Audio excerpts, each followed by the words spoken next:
Hey traders, TG Watkins here. It is October 19th, Wednesday, when I'm recording this, and we've get a whole bunch of not much. So we had it seems to be an undercut and rally back here from the CPI, which seems to be priced in when we look at the VIX and the UVXY, because they didn't budge despite price on the market dropping so low.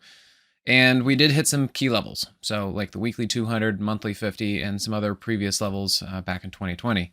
So we did that, also a 50% retracement on the SPY, and that might have been part of the reason why we got a really big short covering rally.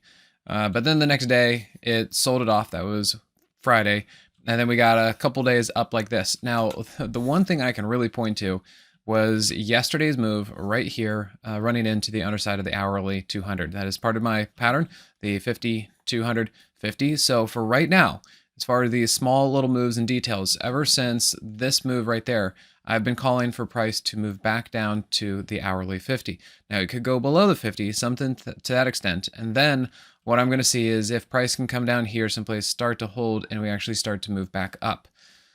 My overall thesis of this is that I think that eventually price and the daily 50 are going to meet. Now, that can mean a whole lot of different things. It can mean that we get a big short covering rally and we go right up to it. It can mean that price goes completely sideways and the 50 comes down to it. Or it can mean something in the middle to where we basically do a chopping situation, chopping bear flag as we run into the downtrending daily 50.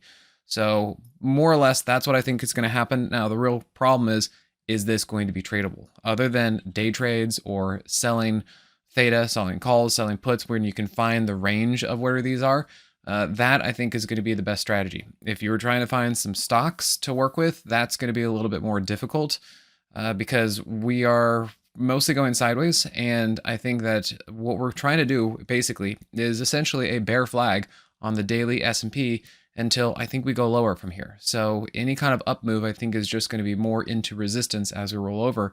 And there continue to be, even while this has been moving up a little bit, there continue to be more names that continue to go down. The only bright, shiny spot that I'm really seeing is in the energy sector, XLE. So if that is something where you are willing to trade and play around in, great. There are a handful of stocks that I've seen that have been doing well. Otherwise, you can do XLE, XOP, or the leverage ETF Gush if you want to do that. So it does look like it is breaking out here, but then we do also have a double top from there. But everything seems to be working out okay on this one. I'm going to see if I can kind of finesse an entry maybe tomorrow or the next day on something like this. But other than that, it's the only thing that's doing well, and we don't know how long this is going to last. So trade it bullish for as long as we can for the market. Maybe there's going to be a bit of an up move. Maybe we can go sideways. It's going to be challenging. I think even IWM that has had relative strength is mostly going sideways. So bear flag. I think that is the name of the game right now as far as where we're looking at. And I would just be careful on the long side. And I'm mostly looking as a reversion to the mean and in order to find a bigger, longer term short trade setup. So we'll see how that happens in the next probably a few weeks, and we'll go from there. Thanks again. Hey, TG here with Simpler Trading. Thanks for watching. If you enjoyed this video, be sure to leave a like or comment below. Also, make sure to subscribe and click that notification bell so you can stay up to date with my market analysis. Or you can join my free newsletter with the link in the description.